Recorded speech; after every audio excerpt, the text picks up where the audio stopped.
finally getting around to painting this side of your house. Well, I waited as long as I possibly could for you, Danny, but today is such a nice day, I thought it'd be a good time to start on this end. Now, I see a lot of homeowners using extension ladders to paint the higher areas of their house, and I also end up seeing a lot of spilled paint. There's, of course, a number of accessories that hook or clamp to the ladder to hold a paint can, but I've got a feeling you've got a better idea. I do. The problem with those accessories, first, they're pretty expensive to buy, and also they don't work on every ladder, so you might be out of luck anyway.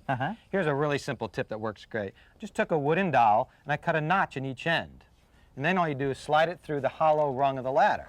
Okay. Then you can use the notch to hold the can of paint. Here's, just slip that on there for All right, that works good. And the reason I cut 2 notches is I always like to have an empty plastic bucket just to hold the brush and some rags and tools, so you don't have to have them on you when you're climbing up the ladder. And I guess before you go to the home center to buy your dowel rod, you really need to check the size hole that you have available, because all ladders would be different. Right, and dowels come in various diameters. What you want to do is pick one that fits as tightly as possible. This is a 3-foot long dowel. It's 7/8 inch in diameter. It's about $2 or $3. Okay, all right, good. But what you're able to do too is, as you work your way up the gable or the higher parts of the house, you can just pull it right out, move it right up, and you have your paint cans available right at your fingertips. Right, you can adjust it in any rung and it fit any standard extension ladder. Well, it works great.